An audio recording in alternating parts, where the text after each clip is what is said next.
Hello बच्चों, आज के इस वीडियो में हम लोग स्टार्ट करेंगे यूक्लिड की ज्यामिति का परिचय, जो कि मैथ का है अध्याय नंबर 5। ठीक है बेटा। इससे पहले अगर आपने चैप्टर 1, चैप्टर 2, चैप्टर 3, चैप्टर 4 अगर आपने अभी तक नहीं देखा है तो आपको आई बटन पे लिंक दिख रहा होगा। आप यहाँ पे क्लिक करके सारे चैप्टर्स को आप अच्छे से फॉलो कर सकते हैं। वहाँ पे हमने डिटेल्स में एक एक टॉपिक मैंने एकदम पूरे डिटेल में आपको समझाया है और कि किस तरीके से क्या क्या टॉपिक आपके होते हैं और क्या थ्योरी होती है, किस तरह से थ्योरी के ऊपर सवाल पूछे जाते हैं। ठीक बेटा, आज हम लोग पढ़ेंगे यूक्लिड की ज्यामिति का परिचय। तो आपने मैथ में सुना होगा, मैथ में भी आपने सुना होगा कि मैथ की कई सारी शाखाएं होती हैं, जैसे कि एक होता है अलजेब्रा होता है ना, और एक ज्योमेट्री होता है। ऐसी मैथ की ना कई सारी शाखाएं, जिससे आप हायर क्लासेस में आप पहुंचते जाएंगे, आपको मैथ की कई सारी शाखाएं समझ में आती चली जाएंगी कि प्रायिकता क्या होती है। प्रायिकता की आपको एक अलग से शाखा मिल जाएगी। ठीक है, ऐसे आपको कई सारी शाखाएं, कॉम्प्लेक्स नंबर की अलग मिल जाएगी, रियल एनालिसिस अलग मिल जाएगी, कैलकुलस अलग मिल जाएगी। ठीक है, ऐसे आपको अलग अलग शाखाएं मैथ की मिलती हैं। ठीक है, अब इसमें से एक शाखा आपकी क्या है, ज्योमेट्री। और ज्योमेट्री मतलब क्या होता है, ज्योमेट्री मतलब सिंपल होता है ऐसी गणित जिसमें हम लोग रेखाओं का इस्तेमाल करते हैं, है ना, जिसमें हम लोग रेखाओं का इस्तेमाल करते हो। जैसे ये हो गया आपका त्रिभुज हो गया, ये आपका क्या होगा, चतुर्भुज हो गया। ठीक है ना, इसमें बेटा पंचभुज भी हो सकता है आपका, इसमें आपका पंचभुज भी हो सकता है। तो ऐसी गणित की वह शाखा जिसमें हम लोग चित्र का इस्तेमाल करते हो, जिसमें हम लोग त्रिभुज, चतुर्भुज, पंचभुज, षटभुज ये वाले पढ़ते हो, या कोणों के बारे में पढ़ते हो, इसको हम लोग क्या कहते हैं, ये है आपकी ज्योमेट्री। अब ज्योमेट्री में अभी तक आपने सिर्फ और सिर्फ पढ़ा होगा ट्रायंगल के बारे में। ठीक है ना, ट्रायंगल मीन्स त्रिभुज के बारे में अभी तक आप लोगों ने अच्छे से पढ़ाई की होगी, या कहीं कहीं आपको चतुर्भुज के भी आपको सवाल देखने को मिले होंगे। अब यहाँ से क्या होगा, 9th में आपका हम लोग एकदम बेसिक पढ़ेंगे पहले कि ज्योमेट्री किस तरह से ईजाद हुई। ठीक है ना, क्यों, ज्योमेट्री का व्यवहारिक रोल क्या था। देखिए मैथ में हम लोग जो कुछ भी पढ़ते हैं उसका आपकी रियल लाइफ में कुछ ना कुछ एग्जाम्पल, कुछ ना कुछ उदाहरण मौजूद होता है। अगर रियल लाइफ में गणित का उपयोग ना हो तो फिर गणित आपको पढ़ाई भी ना जाए। ठीक है ना, अब देखिए गणित को इससे पहले हम लोग समझें, गणित को समझे या इसको थोड़ा इंग्लिश में समझते हैं। देखिए मैथ को समझें तो मैथ से पहले हम लोग को एक चीज़ समझना पड़ेगा, साइंस। साइंस का मतलब क्या होता है, देखिए साइंस का जो शब्द का जो मतलब होता है, साइंस शब्द का मतलब होता है टू नो। क्या होता है, टू नो। टू नो की हिंदी आ रहा हम आपको बताएं तो ये हो जाएगा जानना। क्या जानना, किसी भी चीज के बारे में जानना, उसी को हम लोग कहते हैं साइंस, उसी को हम लोग कहते हैं विज्ञान। ठीक है ना, विज्ञान मतलब क्या है कि जो कुछ भी हो रहा है वो क्यों हो रहा है। विज्ञान जो होता है वो क्यों के पीछे भागता है कि भैया ऐसा हो रहा है तो हो क्यों रहा है, वो जो क्यों के पीछे भागता है उसी को हम लोग कहते हैं क्या है, साइंस है। ठीक है ना, तो जब भी आप क्यों के पीछे भागेंगे तो आपको कई सारी चीज़ों की परिभाषाएं देनी पड़ती हैं, कई सारी चीज़ों की परिभाषाएं देनी पड़ती हैं। अब इसका मतलब हो गया कि साइंस में हम लोग जितने भी टॉपिक पढ़ेंगे, ठीक है ना, जितने भी टॉपिक पढ़ेंगे वो सभी हम लोग क्या पढ़ेंगे, उन सभी के अंदर कोई ना कोई परिभाषा होनी चाहिए। और साइंस की ही एक शाखा क्या आपकी गणित। देखिए अब साइंस कई तरह की होती है। ठीक है ना, जैसे साइंस की एक शाखा होगी आप कह देंगे मैथ, मैथ भी एक साइंस है। ठीक है ना, आपने पढ़ा होगा सोशल साइंस। क्या पढ़ा बेटा आपने, सोशल साइंस। सोशल साइंस के अंदर 4 टॉपिक मेन आते हैं। सबसे पहले आपका आता है हिस्ट्री, हिस्ट्री मीन्स इतिहास। फिर हम लोग का आता है मेन जियोग्राफी, जिसको हिंदी में हम लोग क्या कहते हैं, भूगोल। बाद में हम लोग क्या पढ़ते हैं इसके बाद, इकोनॉमिक्स यानी कि अर्थशास्त्र, क्या कहते हैं इसको हम लोग, इकोनॉमिक्स। और इसके बाद हमारा क्या आता है, पॉलिटी। ठीक है बेटा, अब देखिए ये सभी साइंस हैं, ये सभी क्या हैं, ये सभी साइंस हैं। साइंस मतलब कि इन सब के जरिए हम लोग जानने का प्रयास करते हैं। मैंने आपको क्या बताया था कि साइंस क्या होता है, साइंस मतलब होता है जानना। क्या जानना, किसी भी चीज के बारे में जानना, वो आपका क्या हो जाएगा, साइंस हो जाएगा। ठीक है ना, अब देखिए इतिहास, आज से 100 साल पहले, 1000 साल पहले, 10 लाख साल पहले क्या क्या चीजें घटना घटी थी।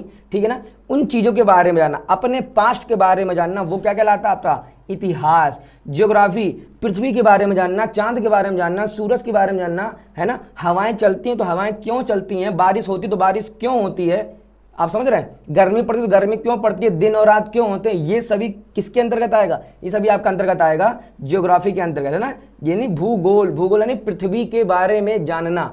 ठीक बेटा, इकोनॉमिक्स, इकोनॉमिक्स मतलब अर्थशास्त्र, इसको हम लोग क्या बोलते हैं, अर्थशास्त्र। अर्थशास्त्र मतलब देखिए, अर्थ मतलब होता है पैसा, पैसे से जुड़े हुए जितने भी लेन देन वाले मामले होते हैं, वो मामले कैसे काम करते हैं, क्यों काम करते हैं, महंगाई कैसे बढ़ती है, महंगाई कैसे कम होती है, समझ रहे हैं मेरी बात, इसके बारे में हम लोग कहाँ पढ़ते हैं, इकोनॉमिक्स के बारे में, अर्थशास्त्र के बारे में, यानी पैसों के बारे में जानना, पैसों की साइंस को समझना। ये क्या है आपका अर्थशास्त्र, ठीक है ना।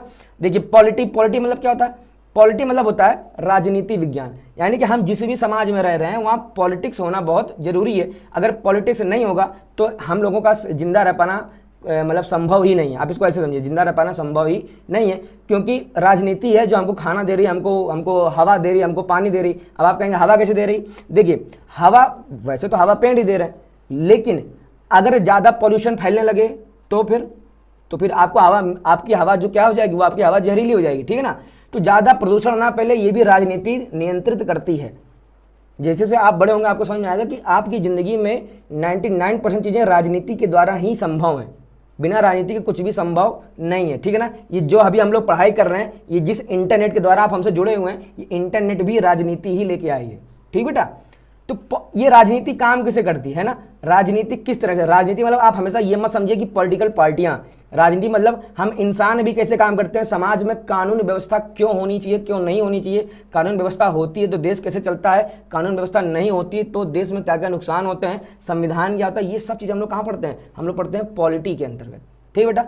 तो सिंपल से देखिए परिभाषा इतनी कि साइंस मतलब क्या होता है भैया, जानना, किस चीज़ के बारे में जानना, किसी भी चीज़ के बारे में जानना। तो साइंस की ही एक शाखा हमने क्या बताया आपको, गणित है। तो गणित में भी हम लोग जो कुछ पढ़ते हैं बस सब कुछ हम लोग जानने का प्रयास करते हैं कि ये घटनाएं घट रही, क्यों घट रही, क्यों नहीं घट रही है, ठीक है ना। अब गणित की एक शाखा क्या आपकी आती है, ज्योमेट्री। देखिए गणित में अलजेब्रा भी आती है, ज्योमेट्री भी आती है ना, कैलकुलस भी आती है, बहुत सारी चीज़ें आती हैं। तो ज्योमेट्री के अंतर्गत हम लोग क्या पढ़ते हैं, जिसमें हम लोग ये रेखाओं का इस्तेमाल करना शुरू करते हैं, ठीक है ना। जैसे त्रिभुज हो गया, चतुर्भुज हो गया, पंचभुज हो गया, है ना, ये समांतर रेखाएं वाला हो गया, एकांतर कोण हो गया, संगत कोण हो गया, ये सभी हम लोग कहाँ पढ़ेंगे, ज्योमेट्री के अंतर्गत पढ़ेंगे, ठीक है ना।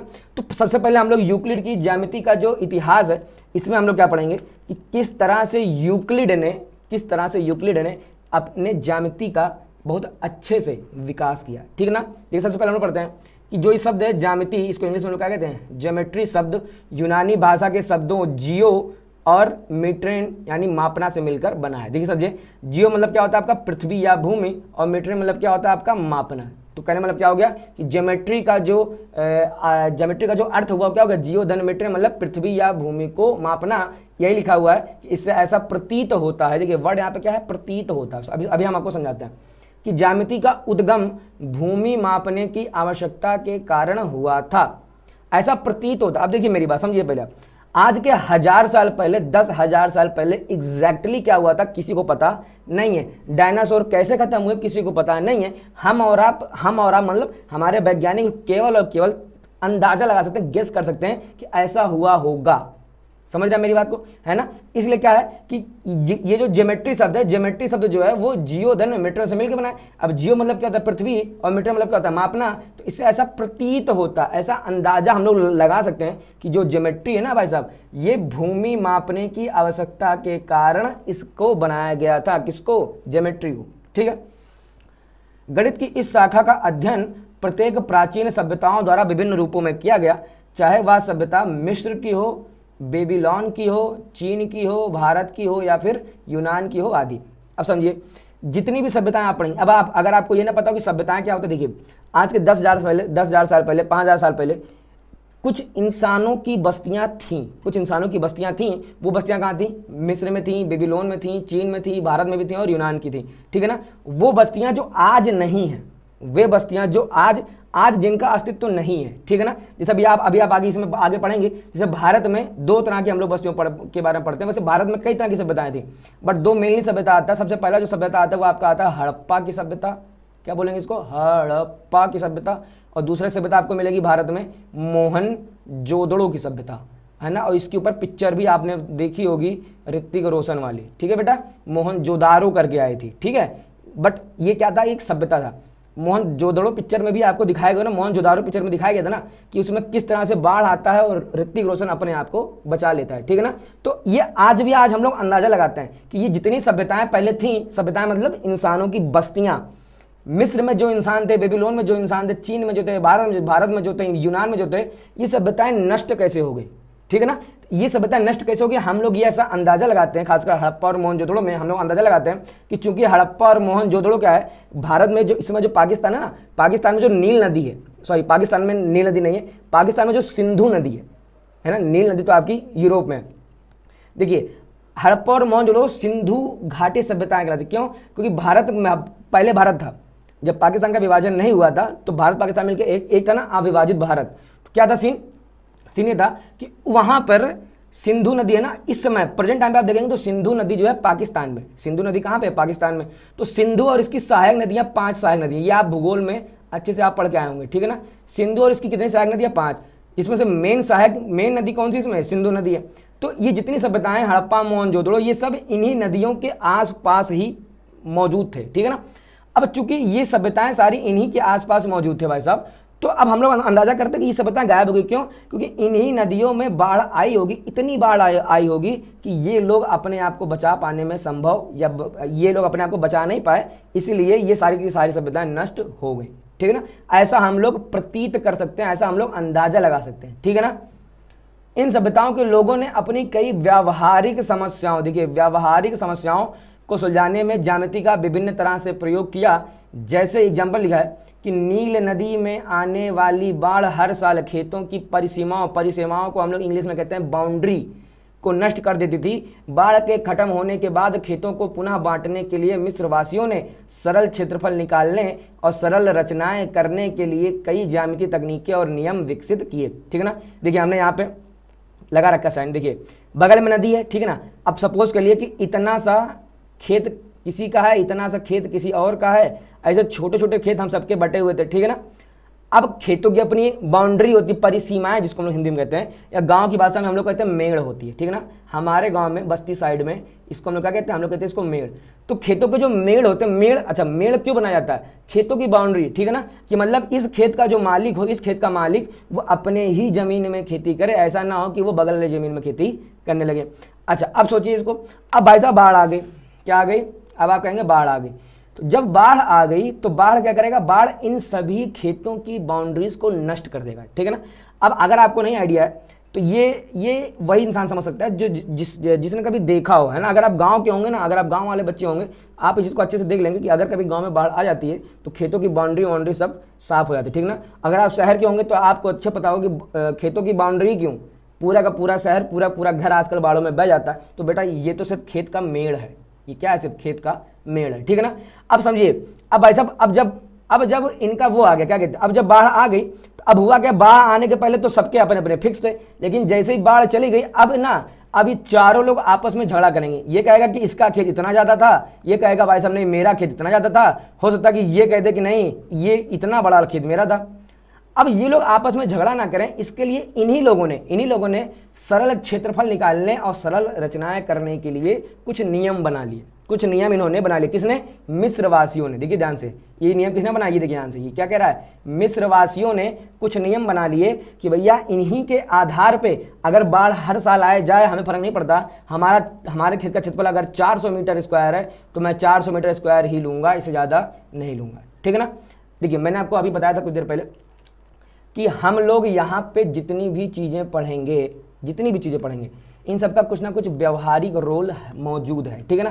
तो इसमें आपको बहुत सोच समझ करना है। देखिए ध्यान से कि जितनी भी चीज़ें हम लोग पढ़ रहे हैं सबका व्यवहारिक इस्तेमाल आपकी ज़िंदगी में है, ठीक है ना।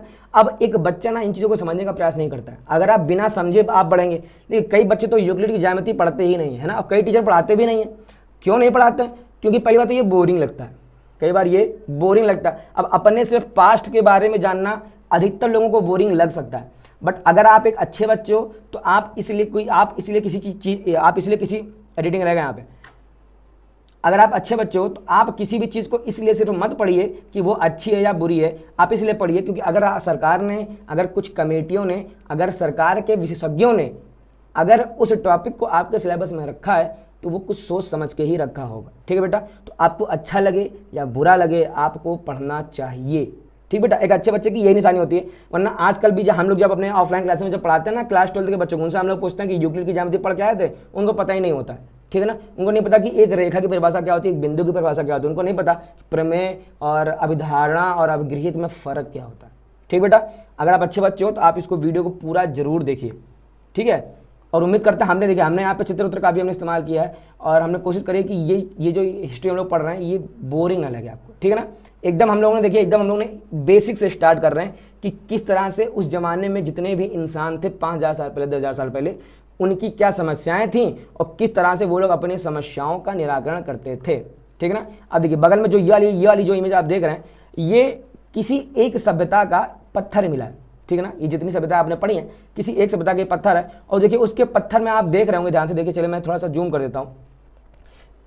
देखिए इसमें इस पत्थर में आप अच्छे से चेक कर पा रहे होंगे, देखिए त्रिभुज का निर्माण हुआ दिख रहा है आपको, देखिए ध्यान से, ये यहाँ से लेके ये देखेंगे आप तो ये चतुर्भुज का निर्माण हुआ है, दिख रहा है बेटा।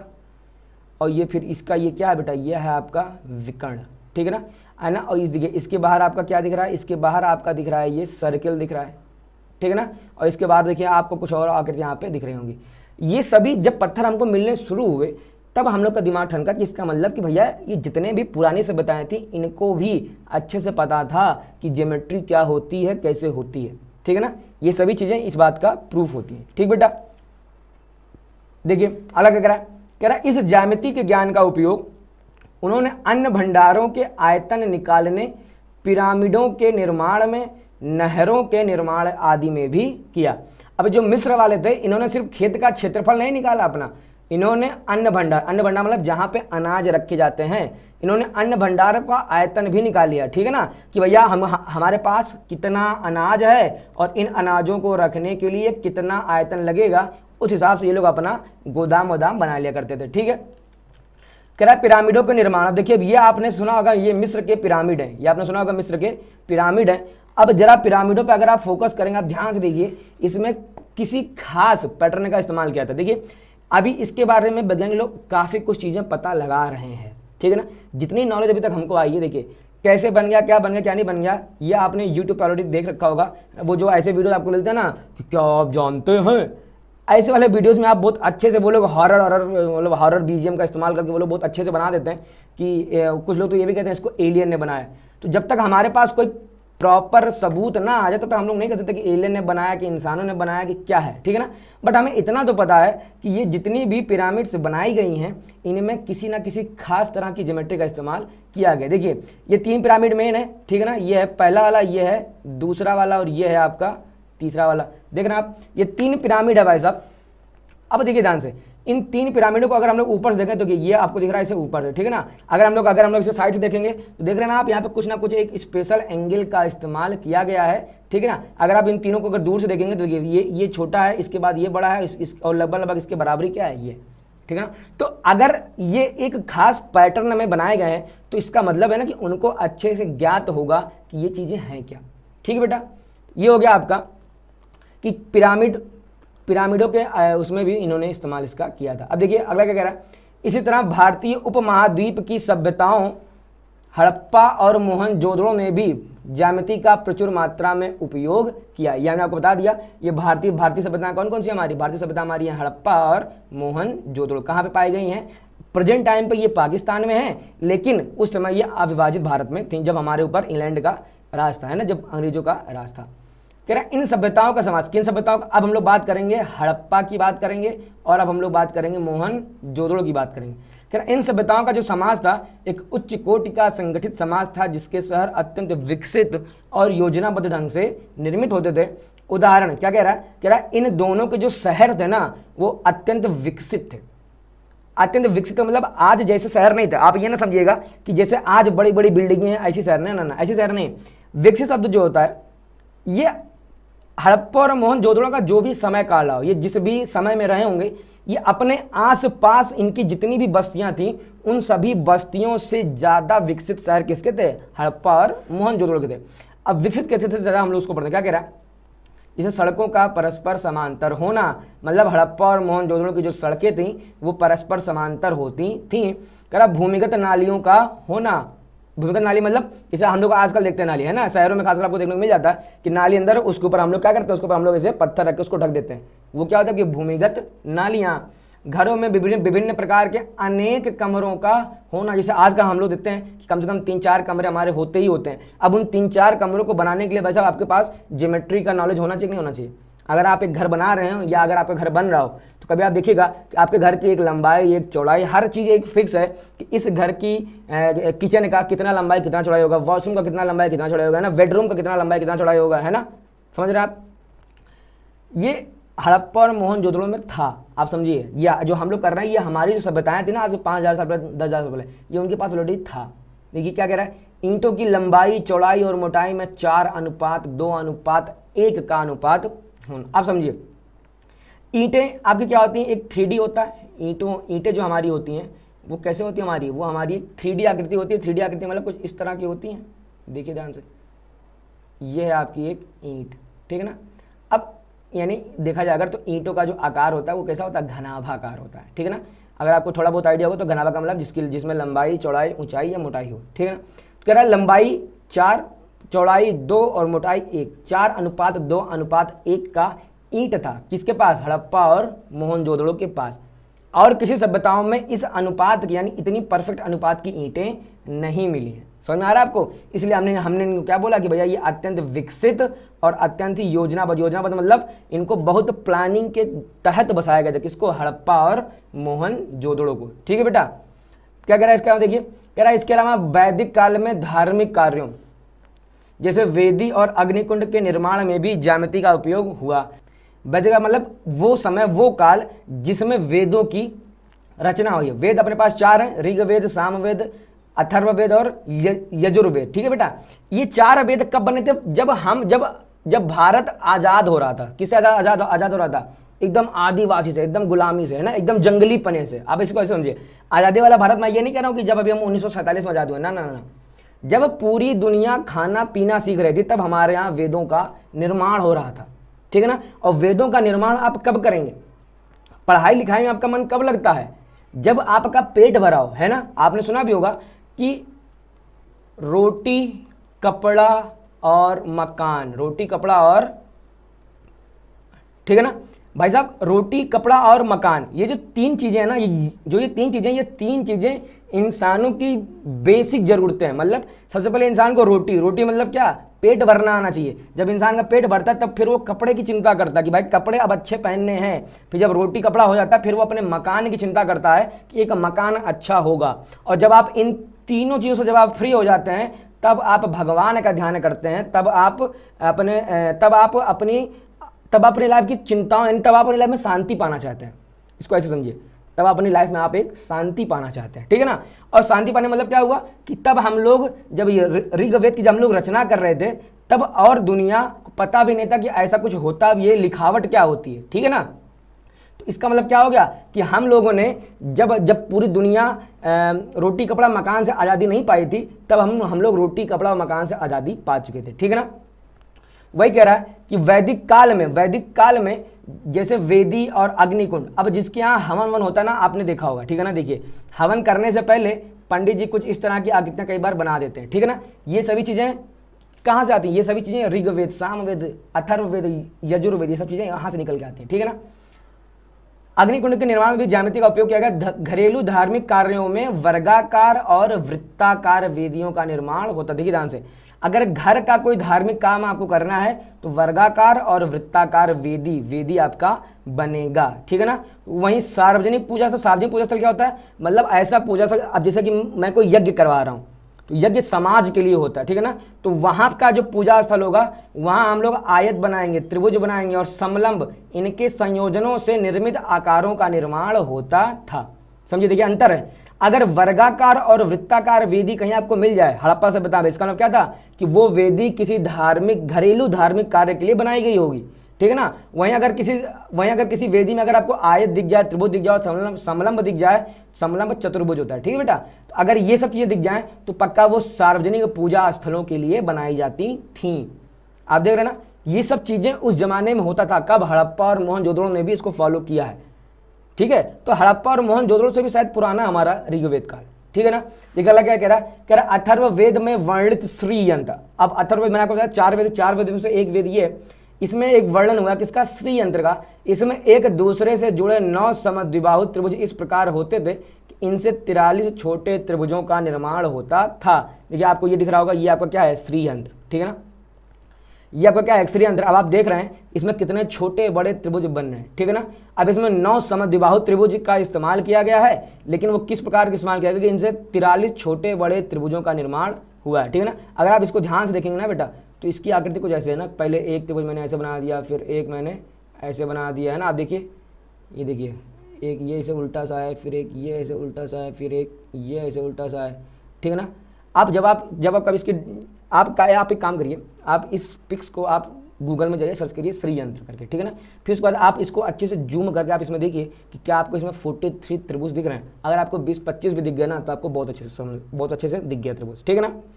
तो ये सब चीज़ें आप देख रहे हैं क्या कि अथर्ववेद में हमारे यहाँ जितने भी वेद पुराण आपको दिख रहे हैं, यहाँ भी आपको समझने को मिल रहा है कि भाई साहब आयत क्या है, त्रिभुज क्या है, वर्ग क्या है, वृत्त क्या है, ठीक है ना। आपको वेदों में भी देखने को मिल रहा है, ठीक है ना। हड़प्पा और मोहनजोदड़ो की ईंटों में तो देखने को मिला ही मिला हमको हमारे वेदों में जो वर्णन है, इसी श्री यंत्र का वर्णन है, इसमें भी हमको ये चीज़ें देखने को मिली हैं, ठीक है बेटा। कह रहा प्राचीन भारतीय ज्यामितीय रचनाओं के लिए महत्वपूर्ण ग्रंथ क्या है, सुलभा सूत्र, ठीक है ना।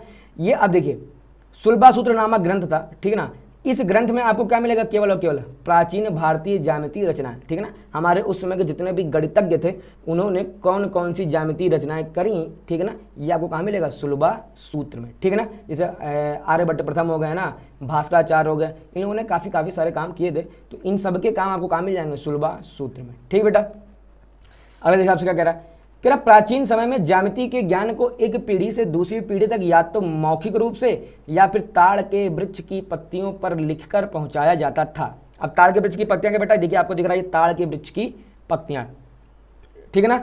अब ये ताड़ की पत्तियां आपको दिख रही हैं और आप देख रहे होंगे कि इसके ऊपर कुछ ना कुछ लिखा भी है, ठीक है ना। तो उस जमाने में या देखिए दादी नानी कहानी आपने सुनी कभी ना, दादी नानी वाली जो कहानियां हैं ये क्यों इतना इंपॉर्टेंट होती थी। कहानियों के माध्यम से हम लोग जिंदगी जीने की सबक को आने वाली पीढ़ी को सिखाया करते थे, ठीक है ना। तो इसीलिए ज्ञान हमेशा या तो मौखिक रूप से जाता था, जब लिखने के साधन नहीं थे तब हम लोग मौखिक रूप ही हमारा सबसे बेहतरीन साधन होता था। बट मौखिक रूप में प्रॉब्लम ये होती थी कि कई बार जैसे कि आज के 100 साल पहले हमारी दादी ने हमको कुछ और सुनाया, उन्होंने मेरी मम्मी को कुछ और सुनाया, फिर मम्मी ने मुझे कुछ और सुनाया, फिर मैं अपने वाले पीढ़ी को। अब कई बार जब 200 300 साल जब एक कहानी चलेगी तो कई बार कहानियां बदल जाया करती है, ठीक है ना। तो या तो आप मौखिक रूप से कहेंगे या तो फिर ताड़ के वृक्ष। अब देखिए ये ताड़ का वृक्ष का पत्ता है, अब इस पत्ते के ऊपर अगर आपने कुछ लिख दिया तो ये पत्ता कब तक रहेगा, पत्ता कभी ना कभी सूखेगा, पत्ता कभी ना कभी सूखने बाद पत्ता कभी ना कभी तो सड़ जाएगा ना। तो दिक्कत ये होती थी।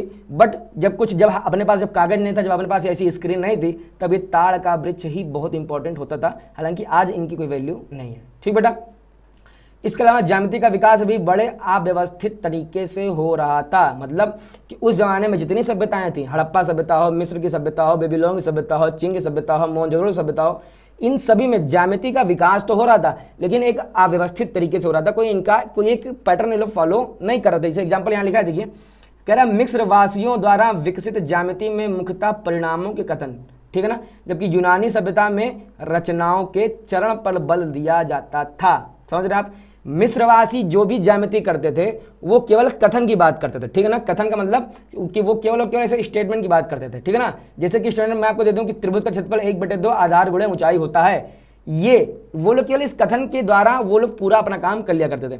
लेकिन यूनानी सभ्यता में क्या होता था, अगर वो लोग इसी प्रमेय को पढ़ेंगे ना कि त्रिभुज का क्षेत्रफल 1/2 आधार गुणे ऊंचाई होता है, अगर वो इसी को पढ़ेंगे तो वो इसके स्टेप्स के ऊपर फोकस करेंगे। किसके ऊपर, स्टेप्स के ऊपर, कि भैया 1/2 आधार गुणे ऊंचाई आया कहां से। किसकी बात करेंगे, वो 1/2 आधार गुणे ऊंचाई आया कहां से, यानी वो स्टेप्स की बात कर रहे थे, ठीक है ना।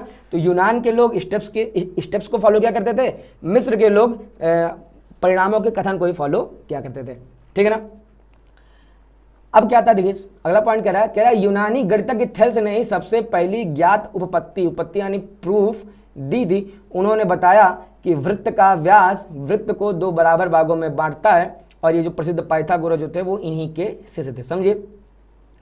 अब ये यूनान के गणितज्ञ थे, इनका नाम क्या है भाई साहब, थेल्स, ठीक है ना। ये नाम है, किसका नाम है, थेल्स। और हाई स्कूल में आप आगे चल के पढ़ेंगे, जिस प्रमेय का नाम आपको नाम आ जाएगा क्या, उस प्रमेय का नाम है थेल्स प्रमेय। क्या नाम है, थेल्स प्रमेय, ठीक है ना। तो ये यूनान के रहने वाले थे, इन्होंने सबसे पहली ज्ञात उपपत्ति। अब देखिए, अगर आपने अभी तक किसी थ्योरम को समझा ही नहीं कि थ्योरम होता क्या, समझिए इस चीज़ को, अभी आप आगे चल के पढ़ेंगे। अगर आपने इससे पहले पढ़ा है प्रमेय तो आपको पता होगा प्रमेय क्या होता है। सिंपल सा ऐसे स्टेटमेंट होता है जिसको हम लोग प्रूफ करके निकालते हैं कि ये स्टेटमेंट आया कहाँ से, ठीक है ना। अगर आपको बिल्कुल नहीं पता कि प्रमेय होता क्या तो भी कोई दिक्कत बात नहीं है। अभी आप सिंपल सा ये समझ लीजिए, प्रमेय मतलब कि कुछ ऐसे कथन होते हैं, उस कथन से हम लोग प्रूफ करके एक फार्मूला बना लेते हैं, ठीक है ना, एक फार्मूला बना लेते हैं। जैसे देखिए ये 1/2 आधार गुणे ऊंचाई, ये हमारा ये फॉर्मूला क्या, फॉर्मूला हमारा क्या कह रहा है कि त्रिभुज का क्षेत्रफल बराबर 1/2 आधार गुणे ऊंचाई, ये फॉर्मूला है। बट इसका कथन कैसे आएगा, यानी अगर इसको हम प्रमेय के रूप में लिखें तो प्रमेय के रूप में क्या लिखेंगे, हम लोग लिख देंगे कि त्रिभुज का क्षेत्रफल आधार उसके आधार और ऊंचाई के गुणनफल के आधे के बराबर होता है। ठीक है ना, समझ में आ रहा है आपको। तो प्रमेय मतलब कि जब कथन हो तो वो प्रमेय होता है, और अगर इसी कथन को हल करके अगर हम लोग छोटा सा एक फॉर्मूला बना लें तो उसको कहते हैं हमने प्रूफ कर दिया। ठीक है ना, तो ये जो सबसे पहला जो प्रूविंग का काम है, ठीक है ना, प्रमेय को प्रूफ करना, सबसे पहला जो प्रमेय किसने प्रूव किया, वो आपके थे थेल्स। ठीक है ना, और इन्होंने कौन सी प्रमेय सबसे पहले प्रूव करी थी, प्रमेय का नाम था कि वृत्त का व्यास वृत्त को 2 बराबर भागों में बांटता है। मतलब अब देखिए, अगर आपको थोड़ा बहुत भी आइडिया होगा तो आप समझेंगे, अगर ये एक वृत्त है और ये वृत्त का व्यास है, वृत्त का व्यास क्या होती है, वृत्त की सबसे बड़ी वह जीवा जो वृत्त के केंद्र से होकर जाए। अभी आपके सिलेबस में आगे है, आप पूरे वृत्त के बारे में इंफॉर्मेशन आप आगे पढ़ेंगे। ठीक है ना, आगे मतलब चैप्टर जब आएगा आपका तब पढ़ेंगे। तो इन्होंने क्या बोला, इन्होंने बोला भाई साहब कि अगर हम वृत्त का व्यास खींच दें तो ये आधा वाला जो भाग है इस आधे वाले भाग के बराबर हो जाएगा। यानी क्या कि वृत्त का व्यास वृत्त को 2 बराबर भागों में बांटता है। ठीक है ना, ये इन्होंने बताया, किसने बताया, थेल्स ने बताया। फिर अभी ये जो थेल्स हैं इन्हीं के फेमस शिष्य हैं कौन, पाइथागोरस, जिन्होंने पाइथागोरस प्रमेय दी थी क्या कि लंब का स्क्वायर प्लस आधार का स्क्वायर इज इक्वल टू कर्ण का स्क्वायर। ठीक है ना, ये आपको अच्छे से पता होगा कि पाइथागोरस प्रमेय यही होती है। पाइथागोरस प्रमेय जो होते हैं ना, इसमें पाइथागोरस जो थे ये वैज्ञानिक का नाम है, यानी गणितज्ञ का नाम है। ये जो गणितज्ञ थे पाइथागोरस, ये भाई साहब इन्हीं थेल्स के शिष्य थे। ठीक है ना, ये इन्हीं थेल्स के शिष्य थे। ठीक है, अब देखिए जब गुरु ही इतना महान है तो भाई साहब चेला तो महान होगा ही होगा। ठीक है, अब देखिए थेल्स की बात होगी, पाइथागोरस की बात होगी। अब हमसे क्या कह रहा इसी समय मिस्र के अलेक्जेंड्रिया के गणित के शिक्षक यूक्लिड ने उस समय तक ज्ञात गणित के सभी ज्ञान को एकत्र किया और एलिमेंट्स नामक प्रसिद्ध ग्रंथ के रूप में व्यवस्थित किया। अब देखिए क्या कह रहा है मिस्र या ये देश का नाम है, अलेक्जेंड्रिया भाई साहब उसके शहर का नाम होगा। ठीक है ना, तो यहाँ पे एक गणित का टीचर था, कोई हम जैसा टीचर रहा होगा, इसने क्या किया, इन्होंने इसका इस टीचर का नाम क्या है, यूक्लिड नाम है। तो यूक्लिड भाई साहब ने क्या किया, इन्होंने जब इन्होंने देखा, अब देखिए चूंकि हम लोग टीचर हैं तो हमको जब अपने बच्चे को पढ़ाना है तो बच्चा हम लोगों से कई बार ऐसे क्वेश्चंस पुटअप करता है, इसके जवाब हमारे पास नहीं होते। तो जब जवाब नहीं होते तो फिर हम लोग क्या करते हैं, हम लोग भी उन जवाबों को ढूंढना शुरू करते हैं। तो इन्होंने भी जवाबों को ढूंढना शुरू किया कि किस तरीके से ज्यामिति की कंप्लीट नॉलेज को बच्चों तक पहुंचाई जाए। अब जब इसकी खोज में निकले तो इन्होंने आसपास कई देशों में, अपने अगल बगल इलाकों में कई गणितज्ञों से मिले, तो इनको पता चला कि भाई बगल वाले देश में तो कोई और प्रमेय चल रही है, यहाँ इस देश में कोई और प्रमेय चल रही है, उस देश में कोई और प्रमेय चल रही है। इन्होंने क्या किया, इन्होंने ज्यामिति की इन्होंने जितने भी ज्ञान इकट्ठा कर पाए कि ज्यामिति से संबंधित जितने भी ज्ञान इनको मिल पाए, इन्होंने उन सभी ज्ञानों को इकट्ठा किया और एक पुस्तक का रूप दे दिया। और उस पुस्तक का नाम क्या है, उस पुस्तक का नाम है आपका एलिमेंट्स। समझ में आया आपको।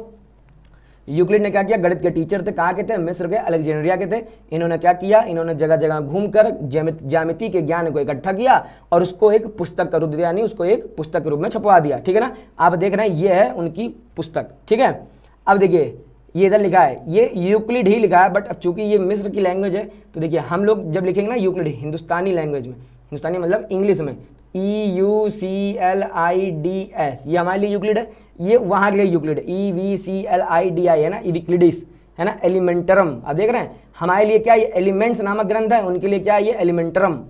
ठीक है ना, अब देखिए इन्होंने एलिमेंट्स को 13 अध्यायों में बांटा, यानी इस पुस्तक में कुल कितने चैप्टर थे, इसमें कुल 13 चैप्टर मौजूद थे।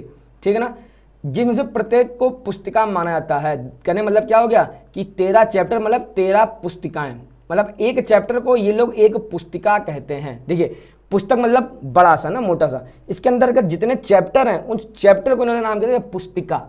ठीक है ना, तो चूंकि 13 चैप्टर तो कुल कितने वो इनके पास पुस्तिकाएं हो जाएंगी, आप कहेंगे इनके पास कुल 13 पुस्तिकाएं हो जाएंगी।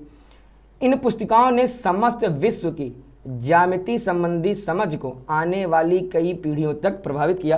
कहने मतलब कि फिर इसके बाद जितने भी गणितज्ञ होते थे उनको अलग से ज्यामिति की कोई नॉलेज लेने के लिए भटकना नहीं पड़ा। उन्होंने अगर उनको कंप्लीट नॉलेज चाहिए ज्यामिति की तो वो गए और भाई साहब ये वाली बुक खरीद के लेके चले आए और उनको ज्यामिति की कंप्लीट नॉलेज मिल गई। समझ आया आपको। अब देखिए यहाँ तक अभी तक हम लोगों ने क्या पढ़ा, अभी हम लोग बाद में हम लोग आगे सीखेंगे कि भैया यूक्लिड ने परिभाषाएं कौन कौन सी दी। ठीक है ना, अब हम लोग सबसे पहले समझते हैं। देखिए हम लोगों ने एकदम स्टार्ट किया, एकदम से स्टार्टिंग से हमने क्या स्टार्ट किया कि ज्यामिति शब्द का खोज कहाँ से हुआ, है ना। हम लोग अंदाजा लगाते हैं, हम लोग तुक्का लगाते हैं, भैया मेरे हो सकता है कि ये ऐसा प्रतीत होता है कि भूमि नापने की आवश्यकता कारण हुआ। भूमि नापने की आवश्यकता मतलब कौन सा, ये बाढ़ वाला एग्जाम्पल। अच्छा, ये मिस्र के लोग थे, इन्होंने सिर्फ खेतों के लिए, अपने खेतों का क्षेत्रफल निकालने के लिए इन्होंने ऐसा काम नहीं किया, इन्होंने अपने अन्न भंडारों का आयतन निकालने में भी इस्तेमाल किया, इन्होंने नहरों के आयतन के लिए भी इस्तेमाल किया है, ठीक है ना। इन्होंने ये देखिए मिस्र का पिरामिड भी बनाया, ठीक है ना। इनके मोहरों में भी आप देख सकते हैं ज्यामिति का, ठीक है ना। कुछ इसी तरह क्या करते हैं हमको हड़प्पा और मोहनजोदड़ो में भी देखने को मिली। इसके अलावा हमने पढ़ा कि वैदिक काल में देखिए हमारे पास ये श्री यंत्र जैसा था, है ना। इसमें कुल 9 समद्विबाहु त्रिभुज इस प्रकार होते थे, देखिए 9 समद्विबाहु त्रिभुज इस प्रकार होते थे कि इनसे आपस में 43 छोटे छोटे त्रिभुजों का निर्माण होता था, ठीक है ना। इसके अलावा हड़प्पा और मोहनजोदड़ो की ईंटों में 4:2:1 का अनुपात था, ठीक है ना। ये सभी हड़प्पा और मोहनजोदड़ो बहुत विकसित शहर माने जाते थे, ठीक है ना। फिर हमने पढ़ा कि सुलभा सूत्र क्या था, प्राचीन भारतीय ज्यामितीय रचनाओं के लिए बहुत महत्वपूर्ण ग्रंथ था, ठीक है ना। अच्छा, प्राचीन भारतीय ज्ञान को बचा या तो हम लोग ताड़ के वृक्ष के द्वारा हम लोग आगे वाले पीढ़ी को ट्रांसफर करते थे, या फिर हम लोग मौखिक रूप में, ठीक है ना। अब यूक्लिड ने क्या किया, यूक्लिड था कौन, सबसे पहली बात तो ये, तो यूक्लिड था एक गणित का टीचर जिन्होंने जगह जगह घूम कर, जगह जगह लोगों से मिलकर बात करके इन्होंने ज्यामिति के सारे बिखरे हुए ज्ञानों को इकट्ठा किया, और इकट्ठा करके उन्होंने एक पुस्तक का नाम दिया। उस पुस्तक का नाम क्या पड़ा गया, एलिमेंट्स। और एलिमेंट्स में कुल 13 चैप्टर थे, देखिए ध्यान से, एलिमेंट्स में कुल 13 चैप्टर थे। इन 13 चैप्टरों को, एक चैप्टर को हम लोग बोलते हैं एक पुस्तिका, तो 13 को कितना हम लोग बोलेंगे, 13 पुस्तकें, ठीक है ना बेटा। अब देखिए हम लोग ये देखते हैं कि भैया मेरे इन 13 चैप्टरों में यूक्लिड ने कौन कौन सी परिभाषाएं दी, ठीक है ना। चलिए हम लोग देखते हैं। देखिए हो सकता है वीडियो लंबी जा रही हो, बट अगर आपको अगर ये वीडियो समझ में आ जाएगी ना, तो आप यकीन मानिए, आप सिर्फ जब आप आगे जब सवाल लगाएंगे ना त्रिभुज के, चतुर्भुज के, तो आप तुक्का नहीं लगा रहे होंगे। आपको चूंकि जब बेसिक पता रहता है तो बच्चों के अंदर एक कॉन्फिडेंस आ जाता है कि मुझे इसका बेसिक पता है, ठीक है ना। और इस चैप्टर से बेटा कम से कम 5 से 7 नंबर की आपको हो सकता है कि आपको न्यूमेरिकल आ जाए, या चांसेस ज़्यादा हैं कि आपको इससे MCQ तो देखने को मिलेंगे ही मिलेंगे, ठीक बेटा। देखते हैं क्या कह रहा है। यूक्लिड के समय के यूनानी गणितज्ञों ने ज्यामिति को उस विश्व का सिद्धांतीय प्रतिमान को हम लोग इंग्लिश में क्या कहते हैं, मॉडल समझा, सोचा जिसमें वे रहते थे। अब समझिए, अब अगर आप एक साइंटिस्ट हैं, और आपके अंदर ज्ञान कहाँ से आएगा, आप अपने आसपास जिन चीज़ों को देखोगे वहीं से आपके अंदर ज्ञान जाएगा। तो यूक्लिड के समय के जितने भी गणितज्ञ थे, इन्होंने ज्यामिति को कहाँ से समझा, उनके आसपास जितनी चीज़ें मौजूद थीं उन्होंने उसी से समझा कि यही हमारी क्या है, ज्यामिति है। जैसे उन्होंने बिंदु, उन्होंने रेखा, उन्होंने तल, उन्होंने पृष्ठ की अवधारणा मतलब होती कॉन्सेप्ट। ये जो कॉन्सेप्ट है ये इन्होंने उन वस्तुओं से स्थापित की जो उनके आसपास थीं। अब समझिए, अब एग्जाम्पल से अब समझिए, जैसे बिंदु है, अब उन्होंने आसपास को उठाया होगा रेत का टुकड़ा।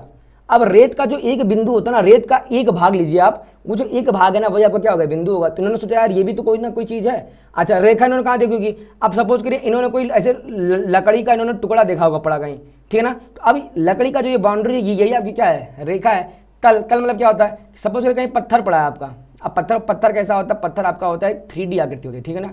पत्थर कैसा होता है आपका, पत्थर एक ये 3D आकृति होती है, ठीक है। अब अगर ये पत्थर है तो ये जो सामने वाला आप भाग देख रहे हैं, ये वाला भाग आपका एक तल है, तल यानी सरफेस है।